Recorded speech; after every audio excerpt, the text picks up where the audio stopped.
자, 이제 202쪽에 13번에 대수선에 대한 문제가 나왔습니다. 그러면 대수선이라고 하면 크게 고치는 게 대수선인데요. 주로 크게 고치는 게 대수선인데 우리 대수선은 주로 주요고집을 선되는 거죠. 주요고집을 증설하거나 해체하거나 수선하거나 변경이 네 가지 개념 중에 하나로 구성하지 않습니까? 그런데 이 중에서도 이제 그 숫자 30 이상, 3개 이상이 있는 게 있고 없는 게 없어요. 없는 게 있습니다. 그거 할 때가 이쪽 아까 제가 철거해서 일부 철거할 때 이 네 가지 중에 3곳 이상이라고 하지 않았습니까? 여기랑 논리적으로는 완전히 다르지만 이걸 연상해서 좀 기억하시면 좋아요. 그래서 주로 주요고집 중에서 3이라는 숫자, 3이라는 수랑 연결되어 있는 것이 지붕, 틀, 기둥, 내력벽, 보라고 보시면 돼. 근데 여기다가 이제 나중에 추가된 것이 외벽의 마감 재료까지 추가됐어요. 그래서 이 네 가지가 3이라는 숫자, 이게 3이라는 수랑 관련되어 있는데 이 외벽의 마감 재료는 내력벽은 아니지만 외벽의 마감 재료를 우리 불에 견디는 그런 불연 재료로 막 쓰게 해놨는데 요거를 그 전에 이 대수선에 없을 때는 요거를 함부로 뜯어 고쳐가지고서 나중에 옆에 불났을 때 쉽게 불에 붙는 구조로 바꾸지 않았습니까? 그래서 대형화재 겪고 나서 요것도 함부로 손대지 말아라. 대수선에 해당되면 허가 신고를 통해서 해야 되니까 그래서 요것도 추가시킨 거예요. 그런데 내력벽과 외벽의 마감재는 분명히 다른 개념이지만 비슷하게 추가된 거 이렇게 봐서 이렇게 외벽의 마감재료와 내력벽은 벽 면적이니까 이것이 3 중에서도 30 이상이고 30제곱미터 이상이고 지붕, 틀, 기둥, 보는 그대로 이제 3개 이상 이렇게 따지거든요. 3이라는 숫자. 그것도 정확하게는 증설 해체 아니고 수선 변경 앞에 내력벽이나 외벽의 마감 재료는 30 이상은 되어야, 기둥보 지붕틀은 3개 이상은 되어야 수선 변경 앞에 붙는다는 거예요. 증설 해체는 자체로 새로 생기거나 없애는 것이기 때문에 수선 변경보다는 자체로 세서 증설 해체는 이 정도가 안 돼도 대수선이지만 수선 변경할 때는 이 정도가 되어야 대수선이다. 정확하게 뭐를 묻는지를 보시고 거기다 붙여야 됩니다. 나머지는 숫자 없어요. 나머지는 숫자 없습니다. 그리고 주요구조 손대지 않는 것 중에서는 이제 외부 형태나 담장의 형태를 바꾸는 것이 대수선이 되는 것은 아름다움 따지는 미관지구에서만 아름다움의 해가 되기 때문에, 그리고 가구에 대한 경계벽을 손대는 게 대수선이 되는 경우는 다가구 다세대 주택에 있어서 더 큰 주택인 아파트나 연립은 아예 위험해서 경계벽 손 못 댄다. 그래서 아니다 이렇게 보시고요.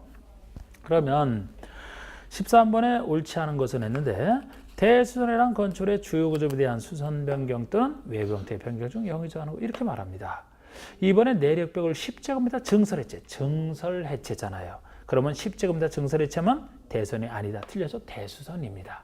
수선 변경할 때나 30 이상은 돼야 되거든요. 증설해체할 때는 30이 안 돼도 대수선이 되는 겁니다. 아까 제가 이거 구별하라고 했던 거. 그래서 2번 틀렸고 3번의 건축의 외벽에 사용되는 마감 재료를 증설해체나 벽면적 30 이상 수선 변경하는 거 대수선.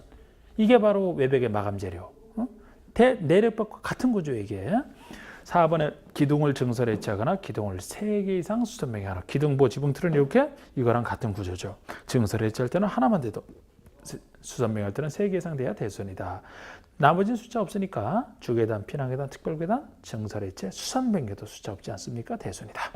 14번에 대수선에 해당하는 정의로 가장 옳은 거, 대수선에 해당되는 거, 경관지구 안에서 건축의 담장, 외부 형태, 미관지구 안에서만 대수선이 되겠습니다. 경관지구라서 아니고요. 기둥을 2개 증설하여 건축 면적을 증가했다. 여러분 여기 대수선에 해당하는 건 전제가 만약에 주요구조를 손대서 대수선에도 해당되면서 동시에 아까 건축 중에 증축, 개축, 재축에 동시에 해당되면 증축, 개축, 재축이 우선해요. 그렇지 않은 걸 전제로 대수선이기 때문에 지금 2번처럼 기둥을 2개 증설했으면은 요것 자체가 대수선이 되는데, 이 증설했으면은 그냥 기존건축을 있는 상태에서 건축 면적을 증가했다는 행위가 나오죠. 면적을 증가했으면 증축에도 해당되잖아. 그럼 이거는 대수선에도 동시에 해당되고 동시에 증축에도 해당되고, 그러면 증축이 우선합니다. 그럼 증축이라는 거예요. 그래서 2번은 그래서 대수선이 아니고요. 3번은 다가구 주택의 가구 간 경계벽 손대는 거, 다가구 다세대의 경계벽, 아파트 연립이 아니죠. 그래서 이것이 답이 되는 겁니다. 4번은 아파트라서 아파트 경계벽은 아예 위험해서 손 못 대는 걸로 보시라 그랬고, 5번에 미관지구안에서 건축의 색채를 변경하는 거, 아무리 미관지구라도 색채 변경은 대수선 아닙니다. 외부 형태나 담장 형태를 바꾸는 게 대수선이지 색채 변경은 아니에요. 그래서 답은 3번이 되고 15번에 보시면 건축의 용도. 자, 우리 이제 용도 변경할 때는 29가지 주 용도를 나누고 있고 거기에 따라서 9개 시설군을 나눈 상태에서 용도 변경할 때 이제 허가냐 신고냐 대장 변경 이런 거 따지지 않습니까? 용도에 대한 건 이제 29개 용도는 그만큼 이제 좀 덜 나오고 시설군과 용도 변경 절차는 거의 매번 나오는 건데요. 그래서 용도 분류에 대한 것은 좀 헷갈리고 쉬운 거 평상시 이제 공부하실 때 헷갈리기 쉬운 거 좀 정리하시면 돼요. 주택 중에서도 단독과 공동택 나누는 것만 숫자가 조금 나올 뿐이지 나머지 27가지는 그냥 느낌 잡으시고 헷갈리기 쉬운 것 위주로 정리하셔도 충분합니다. 그래서 거기에 맞게 이제 해놨으니까 좀 헷갈리기 쉬운 것들은 용어에 대한 설명으로 맞는 거 됐는데 단독의 종류에는 단독, 다중, 다세대 공간. 다세대 대신에 다가구가 들어가야 되죠. 다가구가 단독입니다. 다세대 아파트 연립 요거는 다 공동이 되잖아요. 그래서 다세대를 빼야 되고 다가구로. 안마원과 안마 시술소는 이정근생이다. 안마원은 일정근생입니다. 안마 시술소가 이정근생이에요. 우리 일종이 이정보다는 좀 더 필요한 걸 얘기하는데 우리 안마원이 주로 여자분들이 피부 미용상 이용하는 안마 아름다운 뭐 필수다. 안마 시술은 주로 남자분들이 이용하는 거 안마 안 받아도 사는데 받으면 편하다 이정이 되는 겁니다. 구별하시고요. 일반 음식점은 일정근생이다. 일반 음식점은 음식에다 술까지 파는 것이라 일정처럼 항상 이용하는 거 아니죠. 가끔씩 외식하는 각종 식당이 다 일반 음식점에 들어가지 않습니까? 이정근생이에요. 이정근생 면적에 상관없이. 동물병원은 의료시설에서 자 우리 치료와 관련해서는 개인 의원들, 의원, 한의원, 접고론, 조선 이게 다 일정근생이에요. 일정근생. 아프면 기본적으로 가야 되니까. 그런데 동물치료하는 동물병원은 취임이랑 관련된 이정근생에 속합니다. 그리고 그냥 병원이나 종합병원 이거는 전문시설인 의료시설에 속하는 것이고요. 그래서 동물병원은 의료시설이 아니고 병원이 보통 의료시설이지만 동물병원은 이정근생에 속하는. 5번에 부동산 중개 사무소로서 30 미만은 일종이고 30 이상 500 미만은 이종. 그렇습니다. 부동산 중개사무소는 여러분들과 관련돼 있으니까 500 미만 작은 게 2종이었는데 그중에서 다시 30 미만이 일종이 됐기 때문에 이대로 보시면 돼. 이대로. 맞습니다. 그 다음에 16번에 공동주택에 대한 설명이 다 틀린 것을 했는데 아파트란 주택으로 쓰는 층이 주택으로 쓰이는 층수가 그냥 주택으로 쓰이는 층이 5개층 이상 그렇게 해도 되죠. 5개층 이상. 5개층 이상의 주택을 말한다. 그 다음에 그래도 층이보다 그냥 층수가 이러는 게 낫겠네, 그죠? 표현상. 이 말도 뭐 틀린 말은 아닙니다만. 자, 하여튼 뭐 무조건 5개층 이상이면 아파트나 주택으로 쓰는 층은 무조건 5개층 이상. 우리 주택에 대해서는 다 주택으로 몇 개 층을 쓰냐 그렇게 쓰고 있어요. 연립이란 주택으로 쓰이는 한 개 동에 역시 주택으로 쓰이는 한 개 동의 바닥 면적 합계가 지하 주차장 빼는 건 다 똑같고요. 합계가 660을 초과하면서 층수가 4개층이야. 다세대란 주택으로 쓰는 층의 한 개 동의 바닥 면적이 662하고 층수. 우리 연립과 5개층 이상이 무조건 아파트이기 때문에 공동주택 중에서 연립과 세대는 아파트가 아닌 것이라 주택으로 쓰는 층수가 4개층이야는 둘 다 똑같습니다. 둘 다 똑같은데 면적에 따른 차이죠. 한 개 동의 주택 쓰이는 면적이 660을 초과하면 연립, 이하면 다세대가 되는 겁니다. 아까 다가구는 단독이라 그랬죠. 다가구는 뭐 단독인데 우리 거기 숫자라면 다가구라면은 다세대랑 조금 비슷하지만 다른. 한 개 동의 660 이하는 똑같은데 주택으로 쓰는 층수가 3개층 이하이고 19세대 이하가 거주하는 요건 갖추는 게 다가구죠. 그건 이제 단독에 속하는 거. 참고로 단독 중에서 다중주택이다 그러면 330 이하이고 3개층 이하죠. 그거 외에는 뭐 숫자 따로 갈 것도 없어요. 다세대라면 4번의 다세대 주택의 경우 층수를 산정함에 있어서 1층 바닥 면적의 전부를 필요 투구자로 주장으로 사용하는 경우에만 해당 층의 주택의 층수에서 제외한다. 지하층은 주로 이제 빼버리지만 지상층이라 하더라도 지상 1층을 층수에서 제외해 주는 게 있어요. 그런데 이것까지 들어가면 조금 사실 깊은 거예요. 깊은 건데 아파트나 연립처럼 큰 것과 다가구 다세대가 다릅니다. 아파트나 연립이라면 지상 1층을 전부를 여기처럼 전부를 다 필요 투구자로 주차장으로 쓸 때만 층수에서 빼주는데 다가구 다세대라면은 아파트 연립보다 좀 더 혜택을 주기 때문에 지상 1층에 전부가 됐든 일부라도 상관없어요. 일부라도 주차장으로 쓰고 나머지를 주택 외 용도로 쓴다 하더라도 청수에서 제외해주는 혜택을 줍니다. 그래서 다세대라 꼭 전부를 할 때만 제외하는 경우 전부나 일부. 그래서 틀렸고요.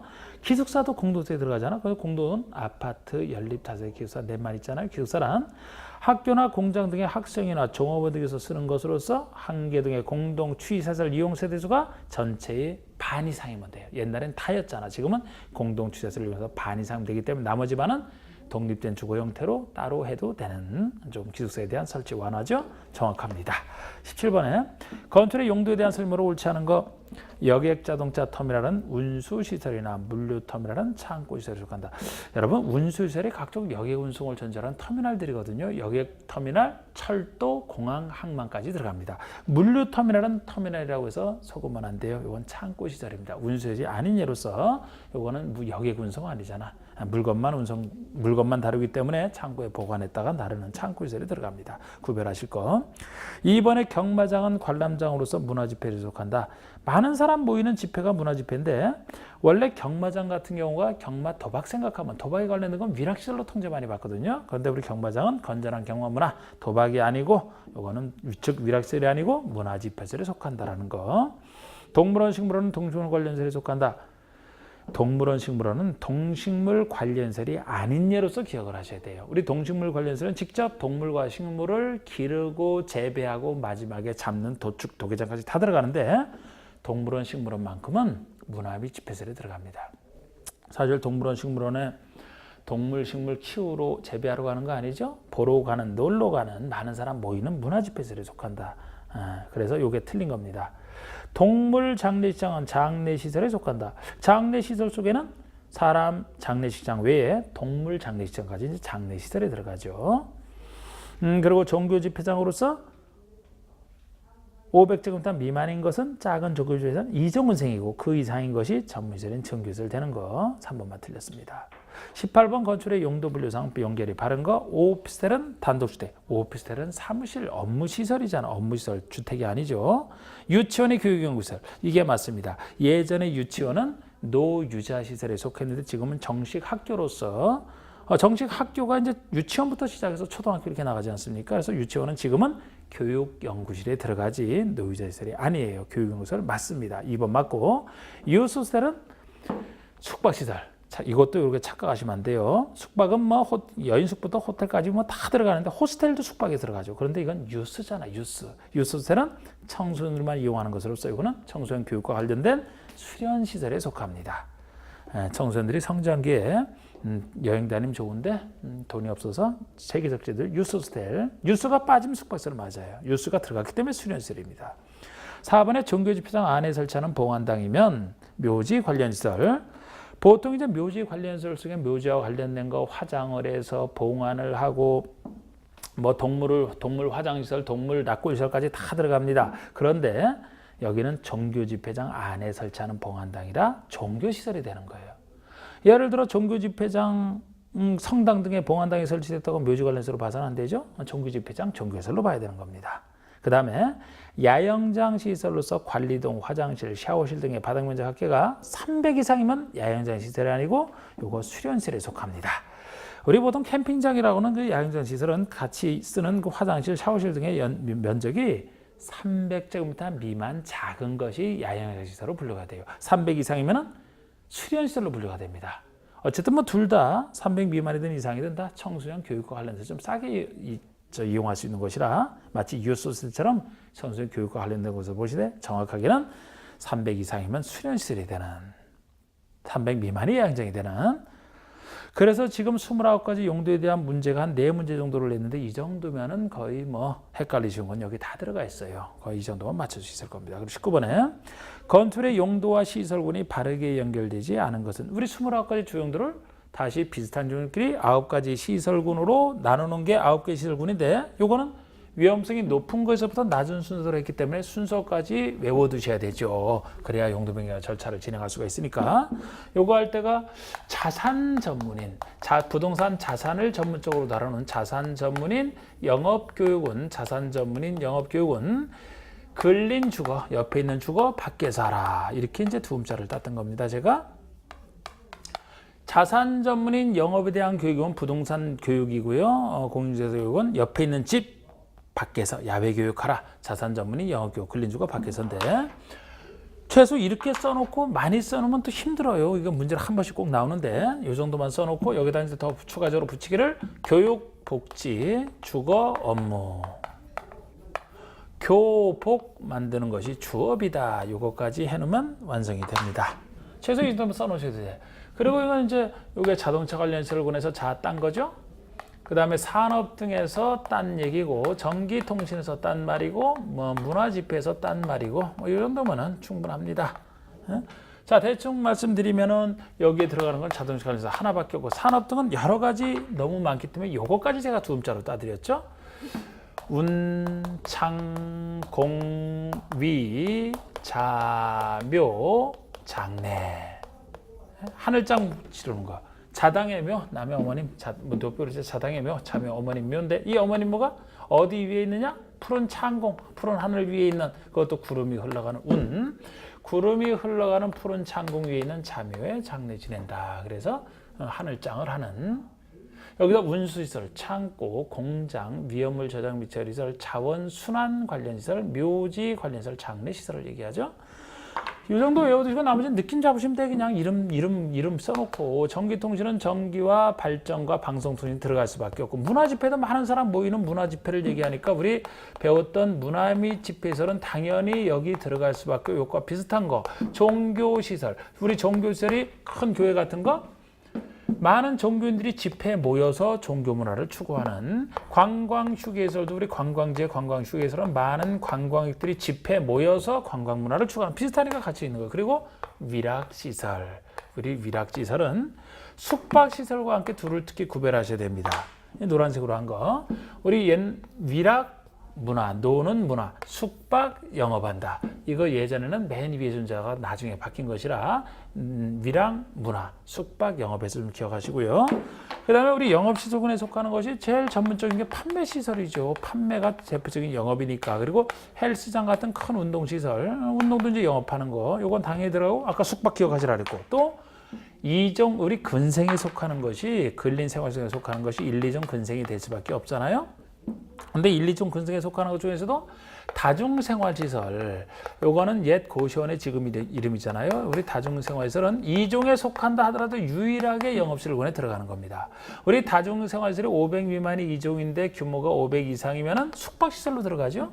그래서 다중은 작든 크든 다 영업시설군으로서 강한 통제를 받는다고 보시면 돼요. 옛날에는 무조건 이러지 않았는데 고시원을 이제 여러 가지 사건으로 규제를 강화하면서 유일하게 이종 근생 중에 다중생활시설만 영업으로 들어왔으니까 이것도 노란색으로 좀 기억하실 만하죠. 그리고 이름 교육복지나 이런 건 이름 알면 끝나는 거. 우리 교육에 관련된 것이 교육연구시설 나오면 그대로 우리 찾아주면 되니까 교육연구가 있고요. 그 다음에 수련시설이 청소년 교육과 관련돼 있다 그랬고, 우리 야영장도 청소년 교육과 관련돼 있는 거 아닙니다. 야영장은 크면은 아예 수련시설이 들어가니까 이 셋이 이제 교육과 관련돼 있는 시설이고, 복지랑 관련된 있는 시설이 의료복지, 의료시설과 노유자는 어려운 사람 도와주니까 당연히 복지고요.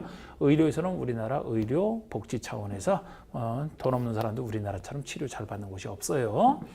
복지로 보시면 되고, 근리는 아까 1, 2종 있다 그러고, 주거 업무가 주거로서 단독주택과 공동주택으로 나눌 수밖에 없고, 업무랑 관련되어 있는 것이 업무시설과 공공업무와 비슷한 교정 및 군사시설, 요거 들어갈 수밖에 없지 않습니까? 비슷하니까. 그리고 제일 위험성이 낮은 동식물, 그 밖의 시설군에 동식물 관련 시설이 들어간다. 동식물 관련 시설. 우리 자연에서 사람이 제일 위험하지 동식물이 제일 위험성 없지 않습니까? 사람이 제일 위험하지 해서 동식물에서 제일 위험성이 없는 그 밖의 시설에 속한다. 제가 써놓은 건 요것만 써놔도 되지만 특히 공부할 때 이런 뒤에서도 느낌 잡을 땐 노란색이 있는 거 좀 주의를 하시면 끝나는 겁니다. 그리고 이거를 용도병에 하고자 할 때 어느 시설군에 속하는 것을 그보다 상위 시설군으로 올라가는 용도변경이다. 위험성이 증대되니까 허가를 받고 하는 겁니다. 이게 시장누수구청장이 허가받는 것이죠. 위에서 아래로 내려오면 위험성이 감소되니까 신고로 충분한. 그리고 위아래로 움직이는 허가 신고라면 같은 시설군 내에서 움직이는 거, 예를 들어 운수시설에서 공장으로 움직인다. 같은 시설군 움직이는 거, 요거는 건축물 대장 기재사항 변경 신청을 하라. 대장 변경 신청 대장이 되지 않습니까? 요거는 대장의 주용도를 바꿔줘야 되기 때문에 변경 신청을 하라는 거예요. 그런데 이때도 안 해도 되는 두 가지 예외가 존재합니다. 예를 들어 같은 운시설 내에서 바뀌었다. 같은 주용도 내에서 바뀌었다라면 바꿔봤자 대장에는 주용도가 표시되니까 바꿀 일이 없어요. 변경 신청 필요 없습니다. 그리고 1종과 2종 근생은 주용도는 서로 다르지만 이거는 작은 근생에서 바뀌는 것이라 1, 2종 근생 간에 바뀌는 것까지 이 두 가지가 대장 변경 신청 필요 없는 경우가 되고요. 건축 절차에 관련된 규정을 끌어다 쓰는 경우가 있어요. 허가와 신고 대상으로서 두 가지로서 면적이 100제곱미터 이상이다, 100 이상이다. 그러면 건축 절차 중에 사용 승인에 관한 규정을 준용합니다. 그 얘기는 사용 승인 받고 사용하라는 거예요. 용도 변경하고 나서. 그리고 특히 허가 대상으로서만 면적이 500제곱미터 이상이다. 그러면은 건축사 설계 규정. 전문가의 건축사가 직접 설계를 해야 되는 것은 용도 변경 설계지만 위험해서인데 그래서 허가 대상만 대상으로 신고 대상은 위험성이 감소되니까요. 허가 대상 없어 그것도 면적이 500 이상이면 용도 변경 설계를 전문가가 직접 설계하라. 여기다 얘도 좀 있지만 이 정도 최소. 그러면은 19번에 건축의 용도와 시설군이 바르게 연결되지 않은 것은 산업 등은 묘지 관련설. 산업 문화집회설군의 위락설, 위락문화, 영업설군의 숙박설, 숙박영업, 교육 및 복지의 야영장, 야영장은 청소년 교육과 관련된 것. 그 밖의 설군이 장례시설이 아니고 동식물 관련설이 들어가야 되죠. 그래서 틀린 거. 20번의 용도 변경에 대한 설명이다. 이종 옳지 않은 거. 사용승인을 얻은 건축의 용도를 변경하고자 한 자는 자치시, 자치도지사, 시장하수구청장의 허가 신고. 역시 기초지자체장. 하위 시설군, 상위 시설군으로 용도 변경은 시장하수구청장의 허가. 3번 같은 시설군에서 변경은 시장하수구청장에게 대장 기재사항 변경 신청하라. 4번의 허가와 신고 대상인 경우로서 면적 100 이상이면 사용 승인에 관한 규정을 준용해야 된다. 단 500 미만으로서 대손을 수반하지 않는 경우는 제외다. 100 이상이면 사용 승인 규정을 준용해야 되지만 100 이상 중에서도 500 미만으로서 그리 크지 않은 것으로서 대손을 수반하지 않는 경우는 그 사용 승인 필요 없다라는 예외가 다시 있죠. 뭐 이건 예외까지는 알면 좋지만 5번에 허가 신고 대상인 경우로서 용도 변경하는 부분의 바닥 면적가 500 이상이면 건수가 설계. 자, 건수가 설계하는 것은 아까 4번과 달리 허가 대상만 500 이상이에요. 여기는 신고 대상이 들어가서 틀린 겁니다. 21번. 다음 건축의 용도 변경 중에 시장건축구청지의 건축물 대장 기재사항 변경을 신청할 필요가 없는 거. 원래 같은 시설군에서 바뀔 때는 변경 신청해야 되지만 아까 같은 주용도 내에서 바뀌거나 1, 2종 근생간에 바뀌는 것은 아니다. 1번 초등학교를 청소년 수련원으로 변경한다. 좀 세밀하게 묻는 건데요. 초등학교라면 초등학교는 교육연구소에 들어가죠? 교육연구소에 들어갑니다. 청소년 수련원이면 수련실로 들어가요. 그러면은 여기서 이렇게 바뀌니까 같은 시설군 내에서 바뀌는 경우죠. 대장 변경 신청입니다. 일반 음식점을 안마원으로 변경한다. 일반 음식점이면은 2종 근생에 속하고요. 안마원이면 1종 근생에 속하죠. 원래 이건 주용도는 서로 다르지만 1, 2종 간에 바꾸는 것은 대장 변경 신청 필요 없다. 그래서 답이 2번이 되는 겁니다. 운수시설을 창고시설로 변경한다. 운창, 요거를 창고로 바꾸니까 같은 시설군 내에서 바뀌니까 대장 변경 신청 기본적으로 해야 되죠. 하여튼 답이 그냥 2번이 돼요. 나머지도 다 그렇게 같은 시설군 내에서 바뀌는 걸로 보시면 되고 22번에 요 기출문제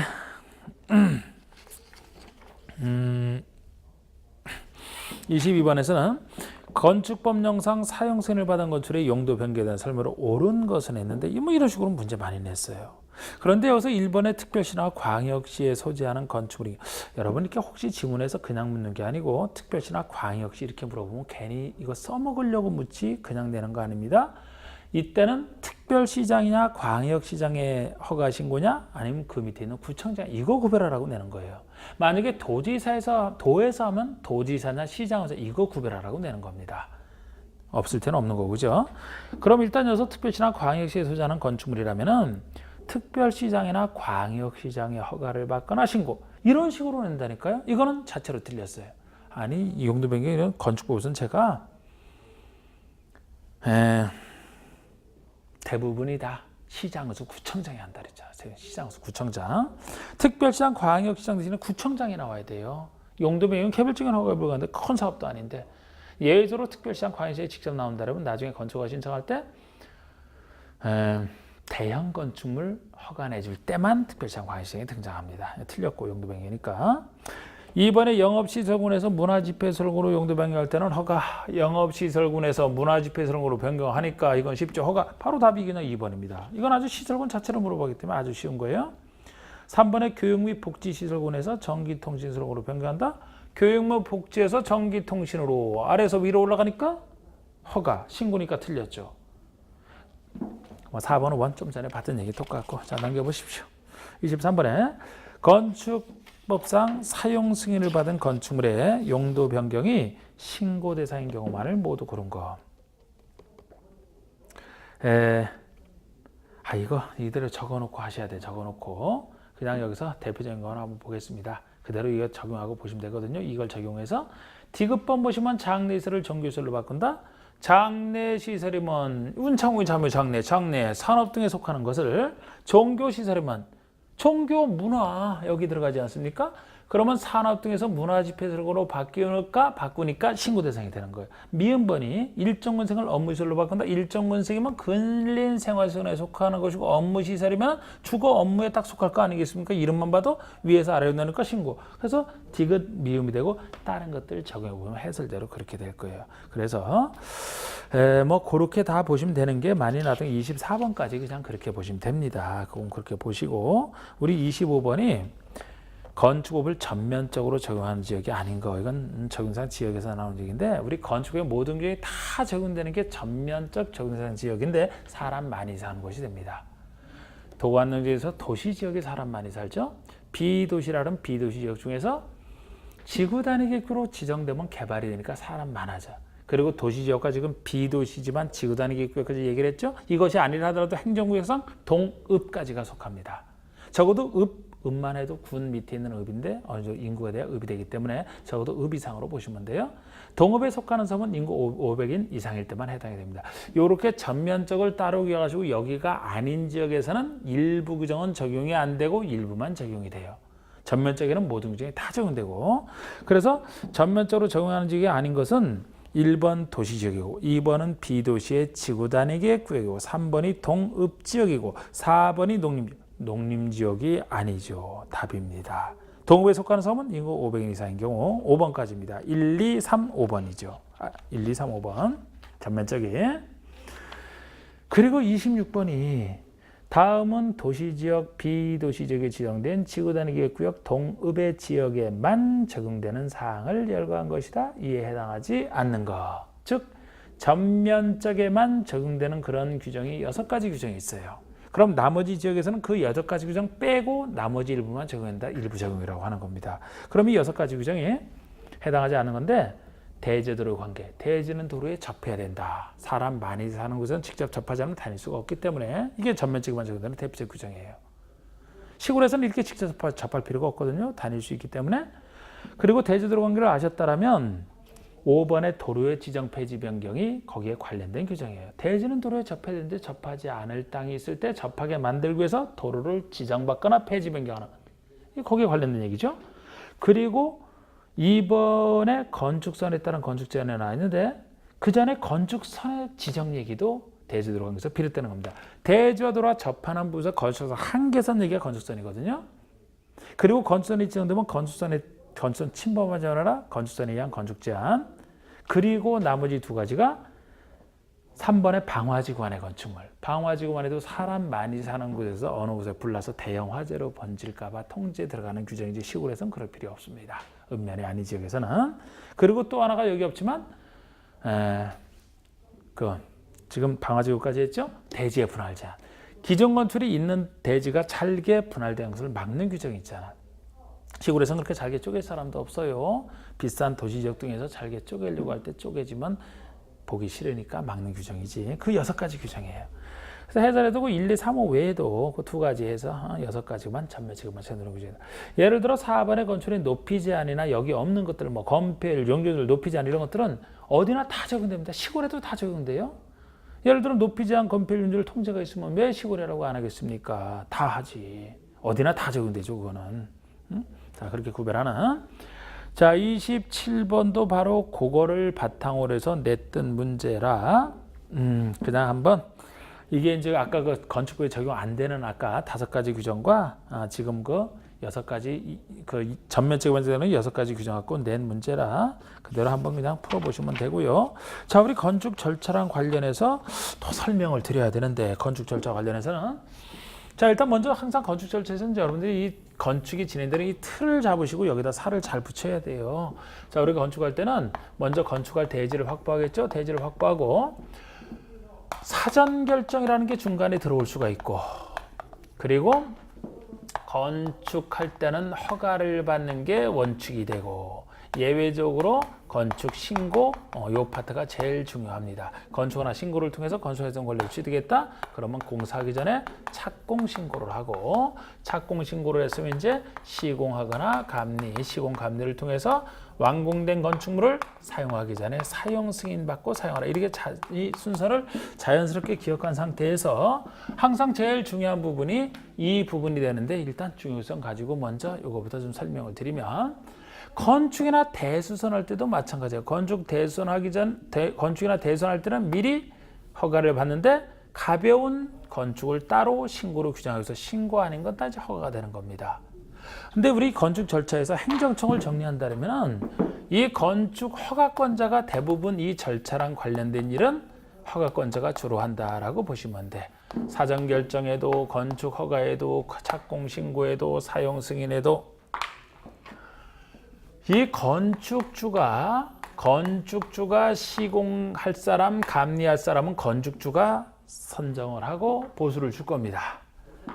그런데 행정청이라면 허가권자가 한다는 거예요. 그런데 우리 다 이렇게 허가권자 관련돼 있지만, 감리자 지정은 점선으로 표시해 놓은 게 예외적으로 허가권자가 지정하는 경우가 있어요. 원칙은 건축주가 지정을 하는데 예외적으로 허가권자가 지정하는 경우가 금년 신설됐으니까 구별하시되, 그러면 이 유명한 그러니까 여러분 다 절차는 허가권자라면 사전 결정도 건축허가 신청할 사람이 허가권자에게 사전 결정 신청하는 거예요.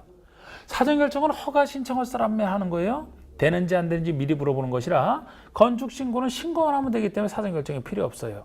그리고 이 사람에게 하면 이 사람이 사전 결정 내주고, 허가 마찬가지 착공 신고, 건축할 사람이 공사 들어가기 전에 허가권자에게 신고하고, 공사를 다 완료했다, 사용 승인 다 완료하고 쓰기 전에 이 사람에게 신청하면 이 사람이 내주는 겁니다. 그럼 이 유명한 허가권자가 누구냐? 여기 원칙이 아까 얘기했듯이 개별적인 허가니까 보통의 시장, 군수, 구청장이 허가를 내준다고 보시면 돼요. 시장, 군수, 구청장이. 근데 항상 시장, 군수, 구청장이 하는 일을 특별자치시에서는 특별자치시장이, 자치도에서는 제주특별자치도지사가 하니까 자치시, 자치도지사, 시장, 군수, 구청장이 허가권자라고 보시면 되는데, 예외적으로 이제 대형 건축물을 짓는다 하면은, 여기서 대형 건축은 편의상 제가 표시한 건데요. 층수가 21층 이상, 이것도 많이 물었죠.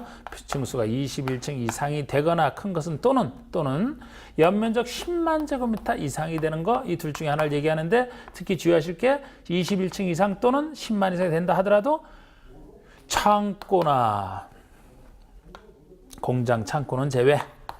공장, 창고는 제외. 공장이나 창고는 워낙 큰 것이라 해서 제외예요. 제외된다는 얘기는 원칙으로 돌아간다는 얘기가 되겠습니다. 이것도 많이 물었어요. 그럼 이런 대형 건축물을 어디서 짓느냐? 특별시, 광역시 지으면 허가권자가 특별시장, 광역시장이 됩니다. 이게 구청장 대신에 이제 특별시장, 광역시장이 되는 경우고, 이게 참 특이한 거예요. 대형 건축물 허가 내줄 때만 이 사람이에요. 다른 데서는 이 사람 나오지도 않아. 다 다른 일들은 구청장이 하는 거지. 그리고 이런 대형 건축물을 도에서 짓는다면 도지사가 되느냐? 도지사는 허가권자로서는 아니다라고 기억하셔야 돼. 아무리 어떤 경우라도 도지사는 허가를 안 내줘요. 국장은 아예 없고, 도지사는 허가권자로서는 아니고 이제 승인권자라고 보시면 돼요. 승인권자. 그래서 만약에 대형 건축을 도에서 짓는다면은 도지사가 허가권자가 아니니까 도 밑에 있는 시장건수가 여전히 허가를 내주되, 다른 건축을 자기가 다른 건축은 시장건수가 누구 승인 없이 허가를 내줍니다만, 대형 건축이라면 미리 도지사 승인을 받고 허가를 내준다는 점 차이를, 이걸 도지사 승인 대상으로 합니다. 그리고 여기서 도지사 승인 대상에서는 이 대형 건축 말고도 추가적으로 승인 대상이 두 가지가 되어 있죠. 요거는 예를 들어서 목적에 따라 달라지는 자연환경이나 수질 보호가 목적이다. 그러면 자연환경이나 수질 보호를 위해서 할 때는 적어도 어느 정도 커야 자연환경이나 수질을 해칠 것이다. 조금 크다는 기준인 3층 이상이 되거나 또는 1000 이상 이게 붙어요. 그 정도도 안 되면 자연환경을 해치지 않는다고 보는 거예요. 3층 이상 1000 이상으로서 자연환경을 해칠 수 있는 위락시설, 숙박시설, 주택에서는 큰 공동주택, 주로 청평가평의 음식점 얘기하는 일반 음식점, 일반 업무시설 정도죠.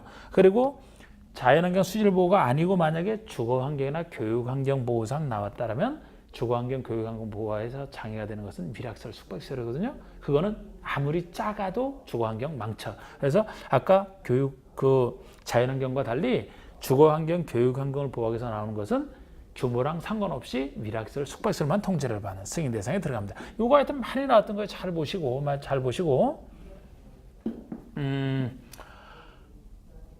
나머지는 나오는 대로 설명을 드리겠습니다. 나오는 대로 일단 요거부터 하고 이렇게 들잡고, 자, 우리 건축법령상 건축허가의 사전결정에 대한 설명. 사전결정 이거는 그냥 한 번까지 나오서 불구하기 때문에, 자, 건축허가 신청할 사람이 한 달 했죠? 그럼 법에서 되는지 안 되는지 최대 얼마 가능한지 미리 결정받아 보는 건데, 사전결정 받았을 때 4가지 반응서로 의지되는 게 있어요. 건축허가를 받으면 한 30몇 가지가 의지되지 않습니까? 사전결정 4가지가 의지되는데 건축허가는 의지가 안 돼서 따로 건축허가 신청해야 되는데, 사전결정 받고 나서 2년 내에 신청해야 돼요.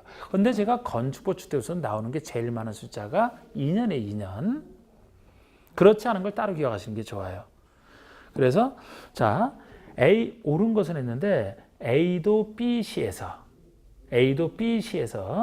30층 건축을 건축하려는 자는 건축허가 신청 전에 A 도지사에게 그 건축의 건축이 법령에서 허용되는지 대한 사전결정을 신청하라.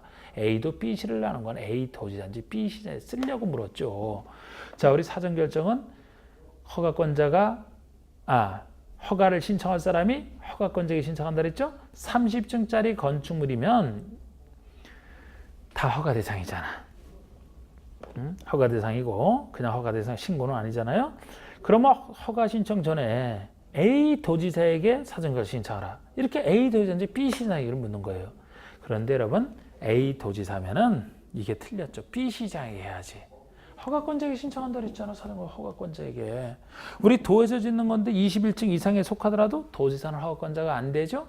어디까지나 승인권자일 뿐이지 허가권자는 B시면 B시장이 돼야지. 그래서 틀린 것이고, 이번에 허가권자는 사전결정이 신청된 건축물의 건축면적이 환경영향평가법에 따른 소규모 환경영향평가 대상 사업이면 국장과 협의라.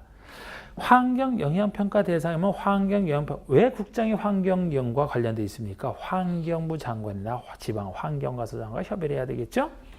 그래서 이게 틀린 건데, 이거 하여튼 한 번 딱 나오고 말았다니까, 사전결정이. 당시에도 문제를 3번 갖고 맞게 했어요. 다른 거 옳은 것이라 다른 거 틀리게 내는 것들 틀리게 내려고 막 그냥 이상한 거 집어넣은 거예요. 3번에 사전결정 신청자가 사전결정을 통지받은 뒤로 2년 내에 건축허가를 신청 안 하면 사전결정을, 이게 그냥 맞는 얘기입니다. 2년 내에 신청하라는 거. 이건 의제가 안 돼서 따로 이제 건축허가를 신청했는데 2년 내에. 4번에 사전결정을 받은 자는 사전결정된 건축의 입지 규모 등에 대해서 공고하라. 아니, 사전결정을 받은 자가 왜 공고를 합니까? 그냥 건축허가 신청하면 되는 거예요. 우리 주로 이제 많은 사람들의 관련된 것에 대해서 통지나 공고를 하는 것이지. 아니, 이 사전결정 받은 자가 누가 관심 있다고, 주민들이 누가 관심 있다고 거기에 대해서 공고를 하겠습니까? 그냥 없는 말 만들어낸 거예요. 이거는 없는 말 만들어낸 겁니다. 틀린 지문 만들라고. 5번에 사전결정의 신청자는 그 신청 시 건축인의 심의와 고등영향분석 등을 동시에 신청할 수 없다. 동시에 신청할 수 있어요. 그래 한꺼번에 처리하니까. 2번에 다음 중 건축부상 건축의 허가권자가 아닌 자, 자치시, 도지사는 안 되죠. 도지사, 국장은 있을 수가 없어. 다른 사람 다 됩니다. 3번 건축에 대한 다음 설명 중 옳은 것은 있는데, 착공 신고 전에 경매, 공매 등으로서 건축주가 여러분, 지금 이 허가에서 제가 요것만 일단 말씀을 드렸는데 참 허가에서는 중요한 것들이 많거든요. 자, 제가 일단 하나하나 좀 말씀드리면은, 일단 착수, 착수하는 것을 좀 보셔야 된다고. 착수 시기. 제가 건축법과 특별법인 주택법, 건축에 대한 건축법, 주택법에서는 숫자가 많이 있는데 몇 년 하는 게 대부분 2년으로 보셔야 돼요. 우리 짧은 뭐 1년에서 9년 사이에서 대부분 2년으로 보시되 그렇지 않은 135가 1년짜리 3가지, 3년짜리 2가지, 5년짜리 2가지가 있는데 그 중에서도 시험에 잘 나오는 것은 135 하나씩만 기억하셔도 많은 도움이 됩니다. 그런데 우리 건축 허가 후 착수 기간이 보통의 2년으로 보시면 돼요. 건축 허가 후 착수가 보통 2년인데 건축 신고는 가벼운 건축물이니까 이것은 짧아야 되죠. 이게 대표적인 1년이야. 건축 신고 착수가 1년이에요. 나중에 이제 주택법상 사업 승인 후 착수가 큰 건축이라 그게 대표적인 5년이 되는 겁니다. 3년짜리는 가설 건축물 전체 기간이 3년이라는 거 나오게 되고요. 대표적으로. 하여튼 나오는 대로 제가 다시 말씀드리는데 건축 신고 후 1년 내 착수를 안 하면 신고는 자동 상실이거든요. 그럼 건축허가 같은 경우에 건축허가 받은 후 2년 내 착수해야 돼요. 공장은 크니까 따로 3년 있는데 2년 내 착수를 안 하게 되면 신고 효력 자동 상실처럼 허가도 의무적으로 취소해야 된다 이렇게 나와요. 그런데 우리 건축허가 취소할 것 중에 아까 착수를 2년 내 안 했을 때도 있고 착수는 했지만 완료가 불가능해도 취소를 해야 됩니다. 그런데 또 하나가 중요한 게 어떤 사람이 건축허가를 받은 상태에서 대지소유권을 상실했다 그러면은 그 대지소유권을 상실한 때로부터 6개월을 시간 줍니다. 6개월 동안에 건축을 시작을 못한다, 완료가 시작을 못한다 그러면 그 허가를 의무적으로 취소하게 돼 있어요. 그 얘기, 그게 새로 신설된 얘기야. 그러니까 건축허가를 받고 나서 대지에 대해서 건축허가를 받고 나서 대지소유권을 상실했다 그러면 상실된 때로부터 6개월 정도 봐줍니다. 6개월까지의 다른 걸 토지에 대한 지상권 등을 설정해서 건축하면 되는데 그렇지 않고서 공사 착수가 불가능하다 그러면 그 허가를 취소하게 돼. 이건 유명한 6개월짜리. 일단 지금 착수하려는 거 말씀드렸는데 그 1번이 그 얘기거든요.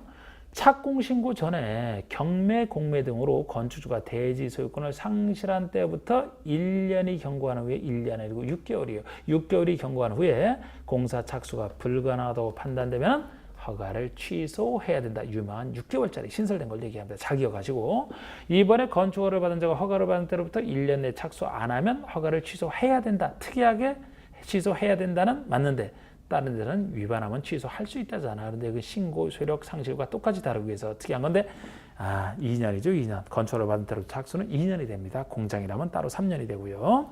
3번에 21층 이상의 건축물을 특별시에서 건축하려면 특별시장의 허가 21층 이상 대형 건축물에 들어가잖아. 21층 이상 또는 10만 이상 특별시장 허가 맞습니다. 4번에 연면적기가 10만 이상인 공장이나 창고를 광역시에서 건축하려면 광역시장 허가.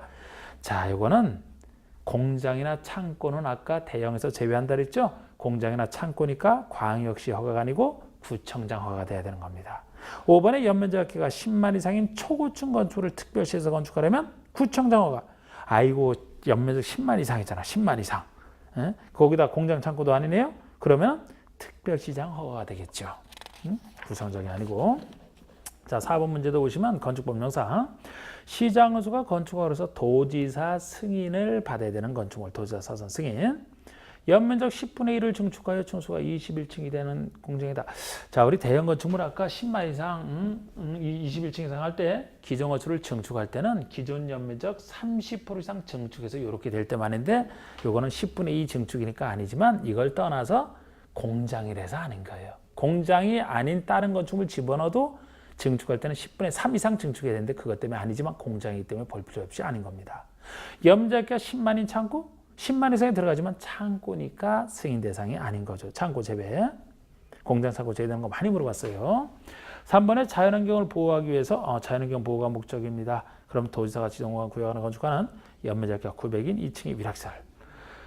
3번과 5번처럼 5번은 수질 보호죠. 이렇게 자연환경이나 수질을 보호할 목적이면은 적어도 3층 이상 또는 1000 이상 둘 중에 하나는 돼야 되는데 둘 다 면적은 900이면 1000 이상도 아니고 2층이니까 3층 이상도 아니죠. 그래서 이건 사전 승인 대상이 아니는 거예요.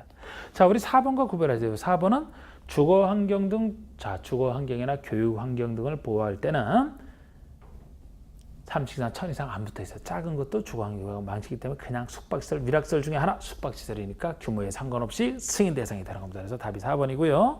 5번에 건축법상 신고 대상이 아닌 거. 신고 대상도 제가 해설을 쭉 달아놨는데 그거 그대로 보시는 거죠.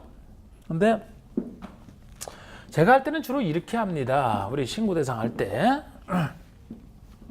우리 신고 원칙이 허가니까 다 나머지 신고인데 우리 건축이나 대수선이 원칙이 허가니까 신고 대상인 건축이나 대수선도 우리 건축과 대수선을 나눠봐서 우리 건축이라고 하면은 보통 이제 100을 기준으로 해서 연면적 합계 100제곱미터 이하의 건축 100 이하 작은 것으로 봐서 이것이 신고다라고 보시면 되는데 이거보다 작은 거 큰 거 100을 기준으로 해서 이거보다 작은 바닥 면적 합계 85 이하 따지는 게 건축 중에서도 증축, 개축, 재축되는 면적 따지자는 85 이하가 신고예요. 그럼 주로 이제 건축이라고 돼 있지만 요 100 이하는 신축할 때 쓰겠죠? 요건 어느 직이든 상관없는데 요걸 넘을지라도 일정 범위에서 가벼운 신고가 되는 것은 연면적 200 미만이야. 그러니까 199까지요. 기준 포함하지 않죠? 동시에 층수가 3층 미만, 2층까지를 얘기를 합니다. 작은 것은 둘 다 같이 작아요. 미시의 및 A 및 B의 형태야. 큰 게 A 또는 B 둘 중에 하나 큰 거잖아요. 이건 둘 다 갖춘 것으로서 아직 끝난 게 아니고 어디에서 짓는지에 따라 허가 신고가 결정이 됩니다. 그래서 200 미만이고 3층 미만 동시에 갖췄다 그러면은 한가한 곳인 비도시인 관농자에 지을 때가 가벼운 신고가 되는 것이지 애초에 도시 지역에서 짓는다라든지 비도시 관농자를 하더라도 지구 단위의 구역으로 지정된 개발되니까 이제 사람이 많아지겠죠. 아니면 관농자들 하더라도 위험한 곳인 방제지구나 붕괴 위험 지역이면은 요거는 통제를 많이 해야 되니까 제외된다는 것은 원칙으로 돌아가서 여기서 지금 허가 대상이 된다는 거죠. 그리고 이제 건축에서는 요거 말고 추가적으로 뭐 증축 중에서 높이가 3m 이하에서 짓는 거라든지 아니면 표준 설계도다 짓는 거라든지 아니면은 뭐 공장은 별도로 크니까 공장은 2층 이하로서 2층과 500 이하인 공장이라든지 뭐 농업이란 농업용 창고 200 이하 축사장에서 400 이하도 추가적으로 더 붙어 있어. 이건 필수고 거기다 추가로 더 생각하시면 되고 대수선의 신고다. 대수선은 역시 200 미만이고 200제곱미터 미만이고 층수가 3층 미만 이 동시에 갖춘 거예요. 이런 건축물의 대수선을 얘기합니다. 우리 대수선이 아까 수많은 대수선을 배웠는데 원칙이 허가인데 신고 대상인 것은 왜 다 들어가느냐? 대상이 작기 때문에 대선할 대상 건축이 작기 때문에 여기 포인트를 넣어서 여기 작은 건축이니까 모든 대수선이 다 신고를 하는 거예요. 그럼 이렇지 않고 큰 것이다 그러면 아까 배웠던 우리 대수선의 개념 중에서 제일 작은 수선만 신고라고 보시면 돼. 대수선을 이루는 개념 중에서 증설 해체만 하더라도 수선 변경보다는 큰 것이고 수선 변경 중에서 변경이 좀 더 큰 거예요. 이건 제외가 됩니다. 자, 우리 기둥이 그대로라도 수선하는 건 있는 상태에서 고칠 뿐이고 변경은 기둥을 다른 걸로 아예 바꾸는 거 아닙니까? 그래서 수선이 제일 작은 거야. 여기 증설해체 변경이 들어가면 허가야. 그러니까 다시 말씀드리면 대수선의 신고를 묻는다라면 원칙이 허가이기 때문에 200 미만인지 3층 미만인지를 먼저 보시고 여기에 해당되면은 모든 대수선이 신고. 여기에 해당되지 않으면 그 중에서 제일 작은 수선만 신고다. 이렇게 구별을 해두셔야 됩니다. 건축 신고에 대한 구별하셔야 돼요. 그래서 대상이 아닌 것 했는데 1번의 바닥 면적가 85이니 증축, 개축? 그렇습니다. 2번은 높이를 3m 이하에서 증축하는 거. 면적은 증축에서 85 이하의 높이 기준에서 3m 이하를 작은 걸로. 3번의 연면적 300제곱미터인 건축물의 기둥을 한 개 해체. 기둥을 한 개 해체하면 이게 대수선 아닙니까? 그런데 대상이 뭐예요? 연면적 300제곱미터야. 그러면 대수선이라면 200 미만이고 3층 미만이 아니라 따지라 했죠? 요거는 200 미만, 3층 미만이 아니네요. 둘 다 같이 해야지 거기에 해당되니까 300이니까 그러면은 수선만 신고라고 했잖아. 해체니까 이것은 허가를 받아야 되죠. 그래서 답이 3번이 되는 거야. 이거 허가 대상이 되는 거야. 4번에 표준 설계도에서 건축하는 건축물로서 조례 가정하는 건축물. 표준 설계도 따라 지으니까 신고. 연면적가 100 이하인 건축물의 건축 100 이하. 자, 3번 얘기.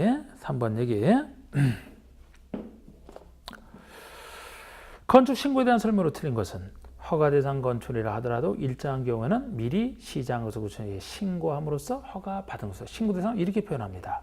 그리고 농림지역에 지정된 지구단위 계획에서 연면적 200명으로가 3층 미만인 건축의 건축은 허가를 받아야 된다. 자, 우리 200명으로 3층 미만인 건축 나왔잖아요. 건축 중에서 농림지역은 비도시지만 지구단위 계획구역이라고 돼 있기 때문에 허가 대상이 되는 겁니다. 지구단위 구역이기 때문에 허가 대상이 되는 거예요. 3번에 관리농림 자연환경 보전지역 안에서 200 미만이고 30 미만의 건축의 건축은 신고. 이렇게 보통 관농지에서 지을 때. 4번에 건축 신고를 받은 자는 신고를 받은 때부터 3일 내에 심의 등을 요한다. 20일 내에 신고 수리 여부를 신고인에게 통지하라. 자, 지금 이 얘기도 여기서 건축 허가 여기 절차 중에서 건축 신고와 착공 신고가 나오죠. 이것이 금년에 신설된 건데 이 착공 신고와 이 두 신고에 대해서는 과거에는 없다가 지금은 신고를 하게 되면 이 신고 규정에 맞으면 신고를 수리하게 돼 있거든요. 규정에 안 맞으면 불수리하고 신고한 사람에게 당신의 신고에 대해서 신고를 수리할지 말지를 알려주라는 게 신설됐는데 5, 3 둘 중에 하나예요. 5일, 3일 둘 중에 하나라고요. 그런데 이것은 건축가에서는 권리취득에 대한 신고고 이거는 단순한 사실 신고이기 때문에 이게 좀 더 중요하죠. 건축 신고 후에 수리 여부는 5일 내에 통보하게 돼 있고 착공 신고에 대한 수리 여부는 3일 내에 통보하게 돼 있어요. 5, 3 거기서 기억하셔야 됩니다. 이거 새로 신설된 거. 그래서 지금 여기서 건축 신고를 받아 건축 신고에 대해서면 3일 내 통지가 아니고 5일 내 통지가 되는 거예요. 3일 내 통지는 착공 신고에 대해서 하는 겁니다. 착공 신고에 대해서 둘을 구별하시라고 이 문제 냈고 물론 괄호 속에 있는 건 따로 있고 5번에 신고를 한 자가 신고일로부터 1년 내 착수를 안 아까 1년 내 착수를 안 하면 신고 요력은 자동 상실. 다만 정당한 사유가 있다고 인정되면 1년 연장할 수 있다. 건축허가나 신고 착수 기한이든 주택협상 착수든 셋 다 연장할 때는 정당한 사유가 있으면 1년 연장은 다 똑같습니다. 그리고 7번까지 하고 다음에 하겠습니다. 7번에 건축허가나 건축 신고에 대한 설명으로 틀린 것 작년 기출 문제인데 자 수지를 보호하기 위해서 도지사가 지정하는 구역 안에 시장허가 3층의 관광호텔을 건축하기 위해서는 도지사 사전 승인 3층이잖아. 그럼 3층 이상 1000 이상 중에 딱 3층에 딱 속하죠? 관광호텔 숙박시설 사전 승인 대상 맞습니다. 수지를 보호. 2번에 숙박시설에 해당하는 건축의 건축을 허가할 때는 건축의 용도 규모 형태가 주거환경이나 교육환경 등 주변 환경을 고려할 때 부적합하다고 인정하면 건축을 하지 아니할 수 있다. 건축과 거부의 한 예인데 거부는 드문 겁니다. 두 가지예요. 위락시설, 숙박시설 이것이 주거환경이나 교육환경 부적합하면 합법적으로 처음부터 거부할 수도 있어요. 그리고 나중에 뭐 여기는 없지만 그 상습적으로 침수되는 곳에 거주용 건축물을 한다면 그 사람 사고 우려 때문에 거부할 수 있는 그 두 가지가 거부할 수 있는 것에 들어갑니다. 뭐 크게 중요한 건 아니에요. 3번에 시도에서는 시장건축구청장의 건축허가를 제한한 경우에는 즉시 국장에게 보고해야 된다. 요거는 시도의사가 시장건축구청장의 허가 제한했을 때 국장에게 통제받기 위해서 보고하는 건데 시간 관계상 이거는 건축허가 제한은 다음에 설명드릴 때 다른 문제 풀 때 하겠습니다. 그리고 연면적이 180제곱미터이고 2층인 건축의 대수는 건축신고. 자, 우리 대수는 신고 대상이 되려면 연면적 200 미만이고 3층 미만이냐 아니냐. 그럼 여기는 200 미만에도 들어가고 3층 미만에도 딱 들어가네요. 그러니까 그냥 신고라는 걸 할 수 있지. 그렇지 않더라면 대선 중에서 수선만 신고 대상이 된다 그랬잖아요. 이건 신고 맞습니다. 5번에 건축 신고를 한 자가 신고일로부터 6개월 내에 공사에 착수를 안 하면 그 신고 요력은 없어진다. 신고 요력이 없어지는 경우는 6개월이 아니고 1년 착수죠. 1년 착수. 건축 신고 착수는 1년이라 했잖아요. 그래서 일단 여기까지 했고 다음에 이제 8번부터 해서 또 진도를 하겠습니다. 수고하셨습니다.